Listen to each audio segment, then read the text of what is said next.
अस्सलाम वालेकुम, welcome to my new video introduction to statistical theory part 1। Sher Mohammad Ali Chaudhary का हम लोग के एक्सरसाइजेज हम सॉल्व कर रहे हैं। हम करेंगे चैप्टर नंबर 6 का 6.40 क्वेश्चन। इसके अंदर है 2 dice are cast, E1 is the event that 6 appears at least at 1 dice, ठीक है। E2 is the event that 5 appears on exactly 1 dice. E3 is the event that the same number appear on both dice, ठीक है। अभी E1 जो है वो है कि अपीयर 6 अपीयर हो कम से कम एक डाइस पर, ठीक है, 2 डाइस रोल किए गए हैं। और E2 ये है कि 5 अपीयर हो एग्जैक्टली एक डाइस पर, लाजमी 5 अपीयर हो, ठीक है। और E3 ये है कि दोनों सेम नंबर आए, मतलब हम डाइस को रोल करें तो 1 1 आए, 2 2 आए, इस तरीके से, ठीक है। हमने निकालना है कि are E1 and E2 independent, are E2 and E3 independent, are 3 and are E1 independent. अब हम इसको सॉल्व करते हैं। लेट E1 डिनोट्स, E1 था कि 6 अपीयर हो कम से कम एक डाइस पर, ठीक है। तो इसकी जो है 2 डाइस रोल करने से जो हम लोगों की सारी सैम्पल स्पेस आई थी उसके अंदर से जो सेट्स हैं हमने वो ले लिए हैं जिनके ऊपर 6 लाजमी आया हुआ है, ठीक है। मतलब एक डाइस, अगर एक डाइस पे 1 आया तो दूसरे डाइस पे 6 आया। इसी तरीके से हमने 11 सेट्स ऐसे निकाल लिए हैं जिन पर हम लोगों का 6 आया हुआ था, ठीक है। तो NE1 जो है हमारा इक्वल होगा 11 के। तो हम लोग इसका PE1 निकालेंगे तो वो होगा 11 डिवाइड बाई 36। सैम्पल स्पेस हमारी टोटल 36 है 2 डाइस की, ठीक है। उसके बाद let 2 denote that 5 is appear on exactly 1 dice. यहाँ 5 आएगा, 5 is appear on exactly 1 dice. अब E2, अब एक डाइस पर आपका 5 लाजमी आना चाहिए, तो इसके सेट जो है वो 10 आ गए हैं। तो एंड E2 इज इक्वल हो गया हमारा 10 के, ठीक है। तो हम लोग उसके बाद हम अपना PE2 निकालेंगे, वो 10 डिवाइड बाई 36 हो जाएगा। उसके बाद हम अपना E3 निकालेंगे। E3 डिनोट करता है that same numbers appear on both dices, ठीक है। तो सेम नंबर मैंने आपको बताया था 1 1 2 2 3 3, इस तरीके से ये सिर्फ 6 सेट्स हैं, ठीक है। इसके बाद इसका हम PE3 निकालेंगे तो 6 डिवाइड बाई 36 1/36 के इक्वल हो जाएगा, 1/6 के। उसके बाद हम E1 इंटरसेक्शन E2 निकालेंगे। तो E1 का इंटरसेक्शन E2 के साथ 2 सेम सेट्स थे, हमने उनमें से निकाल लिए, वो सिर्फ 2 ही थे, ठीक है। उसके बाद हम E1 इंटरसेक्शन E2 निकालेंगे तो वो 2 डिवाइड बाई 36 हो जाएगा। उसके बाद E2 इंटरसेक्शन E3 निकाला है तो वो हमारा 0 निकला है, क्योंकि कोई भी सेट ऐसा नहीं है जो दोनों में सेम हो, ठीक है। फिर P जो निकालेंगे, प्रोबेबिलिटी निकालेंगे इसकी, वो भी हमारी 0 हो जाएगी, क्योंकि 0 से किसी भी चीज़ को डिवाइड करें वो 0 हो जाता है, ठीक है। उसके बाद E1 इंटरसेक्शन E3 निकालेंगे तो वो हमारा 6 आ गया है। इसके बाद इसको हम 1 डिवाइड बाई 36, मतलब एक ही सेट आया है तो हम लोग इसको 1 डिवाइड बाई 36 करेंगे, ठीक है। और उसके बाद हम लोग जो है हम लोगों ने ये बताना है कि E1 एंड E2 इंडिपेंडेंट है, ठीक है। तो इसके लिए जो E1 और E2 का आंसर है हमारा P का, ठीक है, probability of E1 probability of E2, वो हम एक तरफ लिख लेंगे। और उसके बाद हम लोग बीच में इक्वल नॉट टू लगाएंगे और जो हमारा इंटरसेक्शन निकला है E1 और E2 का वो लिखेंगे, ठीक है। अभी हमारे बराबर नहीं आए हैं इसलिए हम लोगों ने इसको क्रॉस कर दिया, ठीक है। और उसके बाद हम लोग नीचे लिखेंगे कि E1 and E2 are not independent. उसके बाद है 11 डिवाइड बाई 36 और 6 डिवाइड बाई 36। अब ये दूसरा पार्ट है, ठीक है। ये भी हमारा 0 के इक्वल नहीं आया तो हम लोग इसको भी लिख देंगे नॉट इंडिपेंडेंट, ठीक है। हमारा थर्ड पार्ट भी आर नॉट इंडिपेंडेंट आ गया। यहाँ हमारा ये क्वेश्चन सॉल्व हो गया।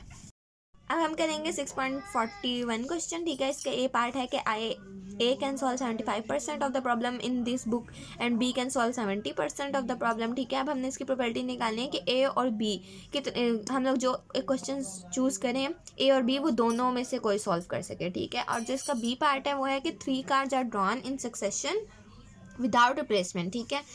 और उसमें from an ordinary deck of playing cards, ठीक है, ठीक है। Find the probability that the first card is red ace, ठीक है, द सेकंड कार्ड इज 10 और jack and the third card is greater than 3 but less than 7। अब हमें इसकी प्रोबेबिलिटी निकालनी है, ठीक है। अब पहले हम निकालेंगे, पहले तो हमारे पास जो 75 थी ना वो हमारे पास सॉल्व करने की प्रोबेबिलिटी थी, ठीक है। अगर हम लोग 75 सॉल्व करने की थी, अगर हम लोगों ने नहीं सॉल्व करने की प्रोबेबिलिटी निकालनी होगी तो हम 1 - 75 कर देंगे ना।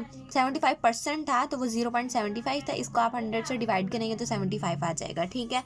तो 1 - 75 जो है वो हमारा 25 आंसर आ गया। इसको हमने 100 के साथ डिवाइड किया तो हम लोगों का आंसर 1/4 आ गया, ठीक है। उसके बाद सेम B के साथ भी हमने इसी तरीके से किया है, हमारा आंसर 3/10 आ गया, ठीक है। उसके बाद both A and B can not solve a problem, पहले हमने इन दोनों के ना सॉल्व करने की प्रोबेबिलिटी निकाली है, ठीक है। उसके बाद 1/4 multiply by 3/10 is equal to हमारा आंसर आ गया 3/40, ठीक है। उसके बाद neither A and B can solve a problem, ठीक है। तो हम नाइदर ए और बी के सॉल्व करने की प्रोबेबिलिटी इस तरीके से निकालेंगे, हम 1 - 3 डिवाइड बाई 40, 3 डिवाइड बाई 40 हमने ये वाला यूज़ किया है, करेंगे तो हमारा आंसर 37/40 आ जाएगा। ठीक है, अब हम इसका बी पार्ट करते हैं। अब इसके बी पार्ट के अंदर पहले है हमारा PA1। ठीक है, अब A1 ये था कि आपके जो है वो पहले हम लोगों को एसिस निकालने का हुआ था। अब हमारा ऐसे होता है 26 हमारे पास रेड कार्ड्स होते हैं, ठीक है, 26 हमारे पास ब्लैक कार्ड्स होते हैं। ठीक है, अब हम लोग 2 एसिस इस तरीके से लेंगे, उन्होंने हमें कहा 2 रेड एसिस लेने हैं। अब हमारी आगे डिवीजन ऐसे होती है डायमंड, एस, और जो फर्दर डिवीजन होती है ना वो स्पेड, क्लब, डायमंड और हार्ट में होती है। डायमंड और हार्ट जो होते हैं ना वो हमारे रेड होते हैं। ठीक है, और जो स्पेड और क्लब होते हैं वो हमारे ब्लैक होते हैं। ठीक है, अब उन्होंने कहा हमें आपने एसिस लेने हैं, तो हम 2 एसिस जब रेड के लेंगे तो एक एस हमारा डायमंड में से आ जाएगा और एक एस हमारा हार्ट में से आ जाएगा। ठीक है, तो ये 2 डिवाइड बाई 52 हो जाएगा। फिर हम लोग PA2 डिवाइड बाई A1 करेंगे, क्योंकि ये हमारा विदाउट रिप्लेसमेंट क्वेश्चन है, इसलिए हमारे 52 कार्ड से 51 हो गया। ठीक है, और हम लोगों ने दूसरे में हम लोगों ने जैक और हम लोगों ने अपने 10 कार्ड्स लेने थे। ठीक है, अब एक डायमंड का कार्ड, एक हार्ट का कार्ड, एक क्लब का, एक स्पेड का, 10 वाले। ठीक है, ये 4 हो गए, और 4 ही अगर हम लोग चारों में से जैक के निकाल लें तो हमारे 8 हो जाती है ना टोटल। ठीक है, 8 डिवाइड बाई 51 कर देंगे। सेम इसी तरीके से P निकालेंगे A3 के लिए, तो हमारा 12/40 आ जाएगा। मतलब हमने कार्ड्स निकालने हैं 3 लेस देन 7। ठीक है, और उसके बाद हम लोग इसका इंटरसेक्शन निकालेंगे, तो हमारा इस तरीके से ये फॉर्मूला है इंटरसेक्शन का। ठीक है, इसके अंदर वैल्यूज पुट करेंगे, मल्टीप्लाई करेंगे। ठीक है, उसके बाद हमारा आंसर आ जाएगा 85525, और हमारा इसको फर्दर अगर हम लोग सिंप्लीफाई करें तो हमारा आंसर आता है 0.0014। अब हम करेंगे 6.42 क्वेश्चन। इसके अंदर है the probability that A will be alive after 10 years to come is 5/7। ठीक है, अब ए के जिंदा रहने की प्रोबेबिलिटी जो है वो 5/7 है और बी के जिंदा रहने की प्रोबेबिलिटी 7/9। ठीक है, अब हमने निकालनी है प्रोबेबिलिटी बोथ एंड, मतलब दोनों अगर मर जाएं तो इसकी प्रोबेबिलिटी निकालनी है। उसके बाद है A will alive and B will dead. ठीक है, B will alive and A will dead. ठीक है, और उसके बाद both of them will alive. ठीक है, इन 10 years टू कम। अब P ऑफ A की प्रोबेबिलिटी है 5/7, P ऑफ B की 7/9। अगर ये दोनों ही डेड हो जाएंगे तो इनकी प्रोबेबिलिटी हम इस तरीके से इनके कॉम्प्लीमेंट की प्रोबेबिलिटी निकालेंगे ना हम, तो कॉम्प्लीमेंट निकालने के लिए हम 1 - P ऑफ A कर देते हैं। ठीक है, तो अब हमने 1 - P ऑफ A कर दिया, 1 - P ऑफ B कर दिया। इसके बाद इनको माइनस करके हमारा ये आंसर आया, इसको मल्टीप्लाई किया हम लोगों ने तो हमारा आंसर 4/63 आ गया। और उसके बाद PA will alive and B will dead. ठीक है, अब PA विल अलाइव में हम लोग P ऑफ A तो यूज़ करेंगे, लेकिन B जो है हमारा कॉम्प्लीमेंट वाला आएगा। ठीक है, तो हमारा आ जाएगा यहाँ पे 5/7 मल्टीप्लाई बाई 2/9। ठीक है, इज इक्वल टू 10/63 हमारा आंसर आ जाएगा। ठीक है, उसके बाद है P will alive and A will dead. अब A जो है हमारा कॉम्प्लीमेंट वाला आ जाएगा और B हमारा जो है वो P ऑफ B वाला आ जाएगा। ठीक है, इधर को मल्टीप्लाई करेंगे तो हमारा आंसर 2/9 आ जाएगा। अब both of them will alive, अब अगर दोनों जिंदा रहेंगे तो दोनों में कोई भी कॉम्प्लीमेंट वाला यूज़ नहीं होगा, दोनों की जो हमें क्वेश्चन में प्रोबेबिलिटी दी हुई थी वो यूज़ हो जाएगी। और उसके बाद हम 7 को 7 से कट कर देंगे तो हमारा आंसर 5/9 आ जाएगा।